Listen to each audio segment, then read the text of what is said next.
హైదరాబాద్ లో జరగబోయే మనీ మంత్ర money manifestation classes కి ఇప్పుడే కాల్ చేసి రిజిస్టర్ అవ్వండి.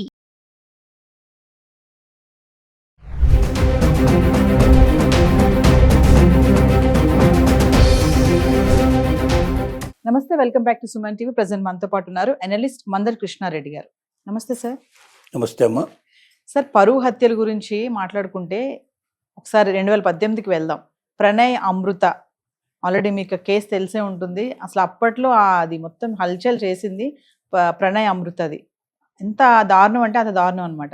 మళ్ళీ ఇప్పుడు ఒకసారి చూసుకుంటే అమీన్పూర్ జరిగినటువంటి ఇన్సిడెంట్, బీటెక్ సెకండ్ ఇయర్ చదువుతున్న అబ్బాయి, మరి అది లవ్ అంటున్నారు, మనకి ఫుల్ క్లారిటీ లేదు.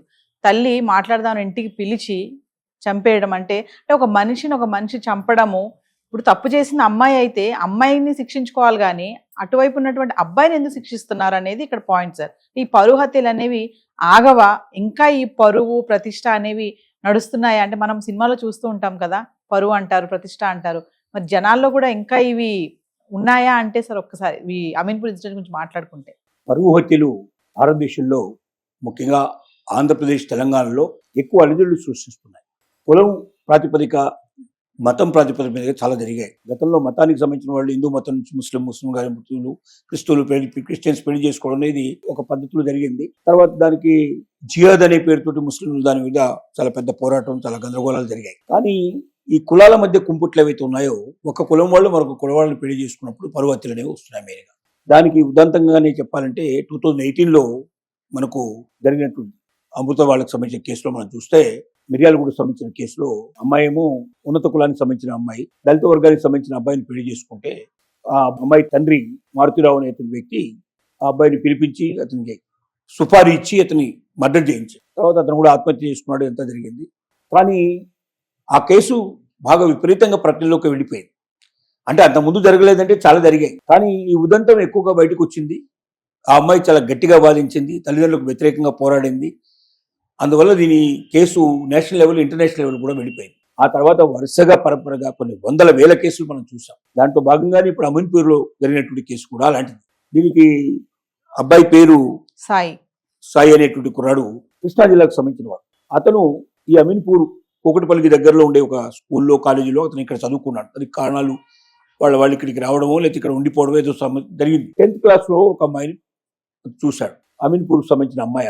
ఆ అమ్మాయిని చూసి అతను వాళ్ళిద్దరికి ఓన్లీ మామూలు స్నేహం మాత్రం ఉండేది మొదట్లో 10th క్లాస్లో. తిరిగి వాళ్ళిద్దరు బీటెక్ దాకా ఇక్కడే ఉన్నారు. బీటెక్ ఇద్దరు వేరు కాలేజీలు చదువుకుంటున్నారు. ఈ మధ్య కాలంలో ఎప్పుడో వాళ్ళిద్దరి మధ్య ప్రేమ చెందించింది. చిన్ననాటి బాల్య స్నేహితులు. ఒక రకంగా చెప్పాలంటే 10th క్లాస్ నుంచి వాళ్ళకు స్నేహం ఉంది. 10th క్లాస్లో కలిసి చదువుకున్నారు, కో ఎడ్యుకేషన్లో చదువుకున్నారు. కాబట్టి అక్కడ వాళ్ళిద్దరి మధ్యలో ఒక స్నేహం చిగురించింది. స్నేహం మెల్లమెల్లగా అది ప్రేమగా మారింది.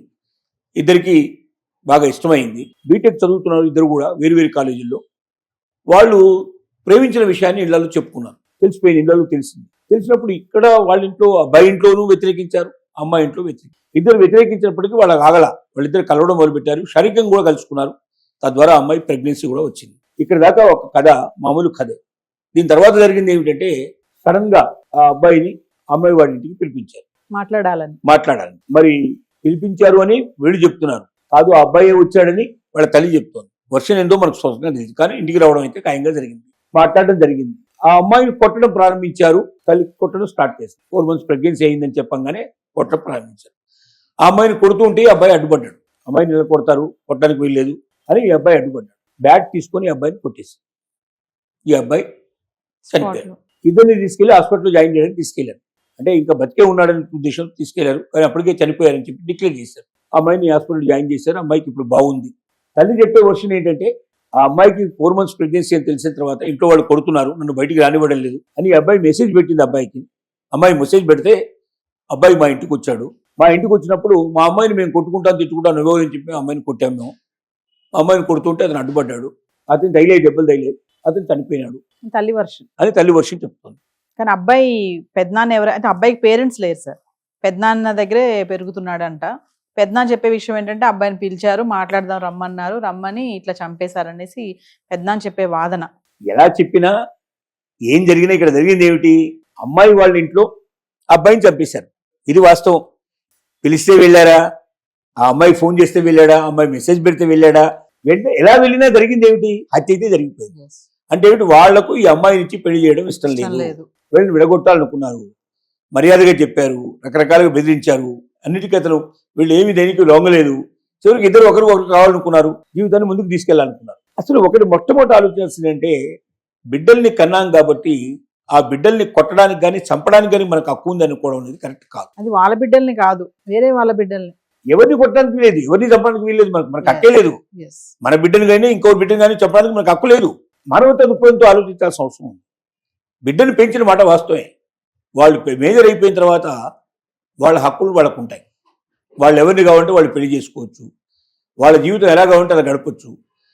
ఇది భారత రాజ్యాంగం వాళ్ళకి ఇచ్చినటువంటి స్వేచ్ఛ. దీన్ని అడ్డుపడడానికి ఏ తండ్రికి హక్కు లేదు. అమ్మ మేము పెంచాం కదా, పెద్ద చేసాం, అసలు నిన్ను కనమని ఎవరు చెప్పాడు? నిన్ను కనమని పిల్లలు అడిగారా?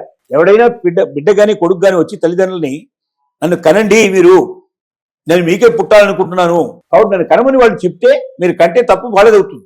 మీరు మీ అవసరాల కోసం, మీ శారీరక అవసరాల కోసం మీరు కలిసి మీరు ఒక బిడ్డను పుట్టించి ఆ బిడ్డని పెంచిన తర్వాత ఆ బిడ్డ నేను చెప్పినట్టే వినాలి, నేను ఎవరు చెప్తే వాడు పెళ్లి చేసుకోవాలి, నేను ఎలా చెప్తే వాళ్ళు ఉండాలి అని అనుకోవడం అనేది ఒక బానిసత్వానికి అంటే నేను పిల్లల్ని బానిసలుగా పెంచదలుచుకున్నాం అనమాట. పిల్లలు బానిసలు కారు. వాళ్ళకి విద్యాబుద్ధులు చెప్పించి వాళ్ళకు ఒక వయసు వచ్చేదాకా వాళ్ళని సంరక్షించాల్సిన బాధ్యత మాత్రమే మనది. ఎందుకంటే మనం పుట్టించాం కాబట్టి ఆ తర్వాత వాళ్ళ జీవితాన్ని వాళ్ళు నిర్ణయించుకోవాలి. దాన్ని ఎవరు కూడా కాదనడానికి వెస్ట్రన్ కంట్రీస్ అన్నీ ఇదే పద్ధతి అవసరం. ఎవరు కూడా వెస్ట్రన్ కంట్రీస్లో ఈ రకంగా బిడ్డల మీద అఘాయిత్యం చేయడం కానీ పరువు హత్యలు చేయడం కానీ ఇలాంటివి చేయరు. అంటే సార్ ఇక్కడ ప్రాణం కంటే పరువే ఎక్కువైపోయిందా? అంతే అనుకోవాలి అంటారా? అంతే కదా. ఇక్కడ అదే మరి డబ్బున్న వాళ్ళలో మళ్ళీ ఈ పరువులు ఏం కనబడవు మీకు. ఇద్దరి దగ్గర డబ్బు పుష్కలంగా ఉందనుకోండి, ఇద్దరి దగ్గర ఆస్తులు పుష్కలంగా ఉన్నాయనుకోండి, శుభ్రంగా చాలా సంతోషం అండి అనుకుంటారు. కులం కనబడదు, మతం కనబడదు, ఏం కనబడదు అక్కడ.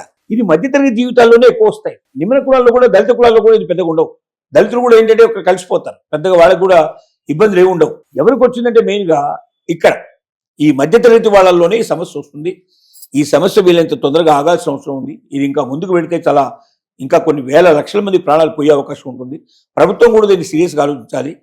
పరువు హత్య ఎవరైనా చేస్తే వాళ్ళకి ఇంకే రకంగా ఆలోచించకుండా ఉరిశిక్ష డైరెక్ట్గా ఖాయంగా ఉండేటట్టుగా, అది కూడా 100 days లోపల ఖాయం చేసేటట్టుగా ఒక చట్టాన్ని తీసుకొస్తే అప్పుడు కానీ తల్లిదండ్రులు ఈ విషయం నుంచి దూరంగా ఉండే అవకాశాలు ఉంటాయి.